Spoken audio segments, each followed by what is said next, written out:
Hello दोस्तों, फिर से हाजिर हूँ एक और इम्पोर्टेंट वीडियो के साथ। आज की इस वीडियो में हम क्लास 12 भौतिक विज्ञान के पहले चैप्टर जो कि है विद्युत आवेश तथा क्षेत्र के सभी इम्पोर्टेंट फार्मूलों को तैयार करने वाले हैं। जब भी आप न्यूमेरिकल लगाओगे, फार्मूलों की ज़रूरत पड़ती है, तो आज हम सभी फार्मूलों को कंप्लीट करने वाले हैं जिनसे इस चैप्टर में न्यूमेरिकल्स बनते हैं, जिनसे बोर्ड परीक्षा में न्यूमेरिकल बनेंगे। इम्पोर्टेंट फार्मूले बताने वाला हूं, तो वीडियो को अंत तक जरूर देखिएगा। इम्पोर्टेंट वीडियो है, पसंद आया तो लाइक कीजिएगा, ज़्यादा से ज़्यादा हो सके शेयर कीजिएगा, नए हो तो सब्सक्राइब जरूर कीजिएगा। तो आइए स्टार्ट करते हैं, समझते हैं पहला फार्मूला जिससे सबसे ज़्यादा वैकल्पिक प्रश्न बन जाते हैं, यानी बहुविकल्पीय प्रश्न बनते हैं, जो कि है आवेश का क्वांटीकरण से। जब भी पूछा जाए कि Q बराबर एन ई, पहला फॉर्मूला, जब भी इलेक्ट्रॉनों की यानी एन इलेक्ट्रॉनों की क्या होती है, संख्या। जब भी इलेक्ट्रॉनों की संख्या, सबसे ज़्यादा प्रश्न बनता है इससे इलेक्ट्रॉनों की संख्या निकालने वाला, कि इलेक्ट्रॉनों की संख्या ज्ञात कीजिए। तो आपको ध्यान रखना है कि Q आवेश होता है, एन इलेक्ट्रॉनों की संख्या, ई इलेक्ट्रॉन पर आवेश। इसका मान फिक्स होता है, कितना होता है, 1.6 गुणे 10 की घात माइनस के 19 कूलाम हो जाता है। तो इसको ध्यान रखना है।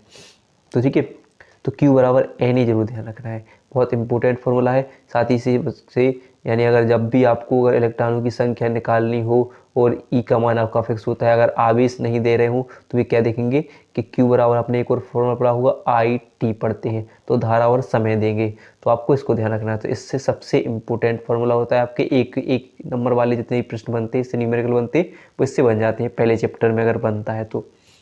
अगला प्रश्न है, यानी अगला फॉर्मूला है जो कि दो बिंदु आवेशों के मध्य लगने वाला बल, यानी F बराबर 1/4πε0 इंटू Q1 Q2 बटे आर स्क्वायर। तो जब हमने पढ़ा है कि 1/4πε0 का मान 9.0 गुणे 10 की घात 9 होता है। ठीक है, तो जब भी प्रश्न बने दो बिंदु आवेश दे रहे हों, बल का व्यंजक, तो बन जाएगा। तो ये सबसे इंपॉर्टेंट फार्मूला होता है, इससे फॉर्मूले यानी इससे न्यूमेरिकल जरूर बनते हैं बोर्ड परीक्षा में।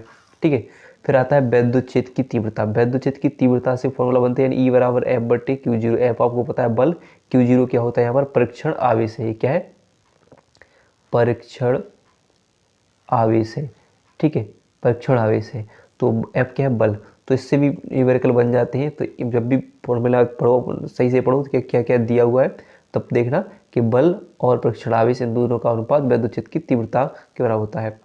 फिर देखिए अगला होता है बिंदु आवेश के कारण तीव्रता। बिंदु आवेश के कारण साथ में, ये दोनों क्वेश्चन ज़्यादातर होंगे तो साथ में मिले होंगे, होता है कि इसी से आपको इसका फॉर्मूला निकाल लेते हैं। तो बिंदु आवेश के कारण वैद्युत क्षेत्र की तीव्रता यानी 1/4πε0 इंटू Q/r², इसको तैयार कर लेना है। ठीक है, इंपॉर्टेंट होगा। देखिए जो पहले पहले मैंने जो, देखिए एक पहले वाला, दूसरे वाला, दो बिंदु आवेश और ये जो दोनों, इन्हीं से सबसे ज़्यादा आपने जो आपके पास क्वेश्चन बैंक होंगे उनमें न्यूमेरिकल देखना, सबसे ज़्यादा इनसे, इन्हीं तीनों चारों फार्मूलों से सूत्र यानी न्यूमेरिकल बने होंगे। फिर देखिए अगला है वैद्युत द्विध्रुव आघूर्ण, एक ए इंपॉर्टेंट, वेरी इंपॉर्टेंट। P बराबर 2Q इंटू डी। डी क्या होगी, आपकी अल्पतम दूरी हो जाएगी। ठीक है, क्या हो जाएगी, 2D ऐसे लिखेंगे, 2D क्या हो जाएगी, आपकी अल्पतम दूरी होती है।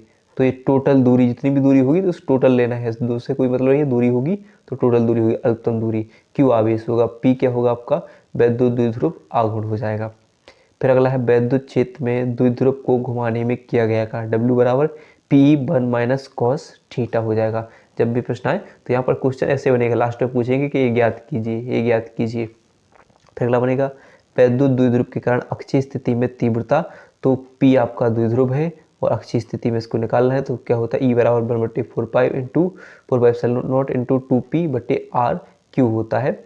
और निरक्षीय स्थिति में क्या हो जाता है, केवल P होता है, r³ होता है। और फिर अगर बल युग्म का आघूर्ण, ये एक वेरी इंपॉर्टेंट होगा आपका फॉर्मूला, जिससे सबसे ज़्यादा न्यूमेरिकल बन जाते हैं, जो कि है बल युग्म आघूर्ण, टॉ बराबर PE साइन थीटा। टॉ क्या होगा यहाँ पर, बल युग्म का आघूर्ण हो जाएगा, टॉ द्विध्रुव आघूर्ण, E वैद्युत क्षेत्र की तीव्रता और साइन थीटा का मान भी फिक्स होता है। अगर जब भी लंबवत की मान बात करें तो आपको 90 अंश रखना है, समांतर की बात करें तो आपको 0 अंश रखना है। ठीक है, तो थीटा का मान यहाँ पर रखना होगा आपके लिए। फिर बनता है अगला जो कि है वैद्युत फ्लक्स। वैद्युत फ्लक्स होता है फाई E बराबर कॉस थीटा। तो यहाँ पर भी वही होता है कि कॉस लंबवत और समांतर के लिए। ठीक है, तो ध्यान रखना है। तो बंद पृष्ठ से गुजरने वाला वैद्युत फ्लक्स की गणना, जब पेपर में पूछे कि क्या होगा किसी वैद्युत क्षेत्र में रखे किसी पृष्ठ के लंबवत गुजरने वाली विद्युत बल रेखाओं की संख्या को विद्युत फ्लक्स कहा जाता है। और किसी बंद पृष्ठ से अगर गुजर रही हूँ तब उसके लिए ये फॉर्मूला लगाना है। और किसी पृष्ठ क्षेत्रफल से गुजर रही हूँ, बंद पृष्ठ नहीं, किसी पृष्ठ क्षेत्रफल से गुजर रही हूँ तब ये लगाना है। तो बंद पृष्ठ के लिए फाई बराबर क्यू बटे एप्सिलॉन नॉट, और किसी पृष्ठ से गुजर रही हूँ तो क्या होगा, फाई बराबर ई ए कॉस थीटा पृष्ठ क्षेत्रफल से अभिलंबत गुजरने वाली विद्युत बल रेखाओं की संख्या को विद्युत फ्लक्स कहा जाता है। और ये क्या होगा, बंद पृष्ठ से गुजरने वाला विद्युत फ्लक्स यानी गॉस प्रमेय पड़ी होगी, तो गॉस नियम है, ठीक है, तो गॉस नियम है, ध्यान रखना है। बंद पृष्ठ के लिए आप ये लगाओगे फॉर्मूला, अपने आप पता चलेगा कि आवेश है, एप्सिलॉन नॉट का मान कितना होता है 8.85 गुणे 10⁻⁻12 हो जाता है। फिर होता है जे, जो कि रेखीय आवेश घनत्व, तो इनमें जे वाला इससे सबसे ज़्यादा प्रश्न कैसे बनते हैं, सदिश वाले।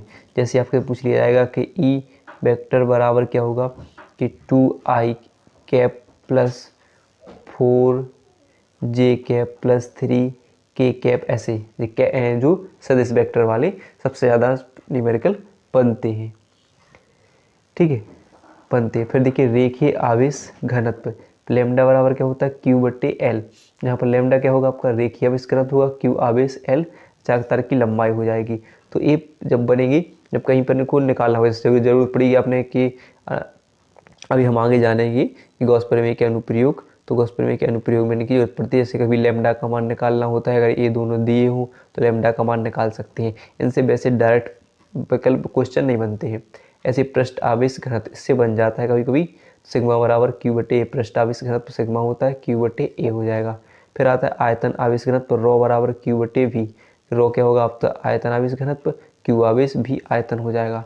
फिर देखिए यहाँ से जो सबसे इम्पोर्टेंट, वेरी इंपॉर्टेंट फॉर्मूला है, अनंत लंबाई के तार के निकट विद्युत क्षेत्र की तीव्रता ई बराबर 1/4πε0 इंटू 2 लैम्डा बटे आर। जैसे अब यहाँ पे मैंने बताया था कि अगर लैम्डा की जरूरत पड़े तो आप यहाँ से निकाल सकते हो, तो ये बन जाएगा, ठीक है। तो ये बहुत इंपॉर्टेंट है, इसको तैयार करना है, इससे न्यूमेरिकल जरूर हल करना है, ठीक है। तो जो भी मैंने बता चुका हूँ उनसे। फिर अगला बनता है ये कि समतल प्लेट के निकट, यानी एक चादर के निकट है, समतल चादर के निकट अपने पढ़ा होगा इसे, इस पर विद्युत क्षेत्र की तीव्रता निकालनी हो तो ई बराबर सिग्मा बटे 2 एप्सिलॉन नॉट, सिग्मा क्या बड़ा अपने पृष्ठ आवेश घनत्व है। फिर समतल आवेश चालक प्लेट के कारण तीव्रता, तो ई बराबर सिग्मा बटे एप्सिलॉन नॉट, यानी दो समांतर प्लेटें लिखी हूँ, समतल प्लेटें और इनके बीच फ्लक्स, तो ये निकालना है। फिर देखिए पराविद्युतांक बन जाता है, इससे विकल्प बन जाती है। तो सबसे इंपॉर्टेंट फॉर्मूले जो मैंने बता चुके हैं, अनंत लंबाई वाला और एक बल युग्म का आघूर्ण, और ये जो मैंने यहाँ पर विकल्प बनेंगे इससे, ये दो बिंदु उसमें लगने वाला बल, विद्युत क्षेत्र की तीव्रता, वही सबसे ज़्यादा इंपॉर्टेंट न्यूमेरिकल होंगे जिनसे बनते हैं। तो 1 2 3 4 5 और आपका ये 6 और ये 7 और ये 8वां प्रश्न न्यूमेरिकल बनेंगे इनसे सूत्र से, तो सबसे इंपॉर्टेंट होते हैं। तो इनसे न्यूमेरिकल हल कर लीजिएगा। तो वीडियो पसंद आए हो तो वीडियो को लाइक और चैनल को सब्सक्राइब करना ना भूलिएगा।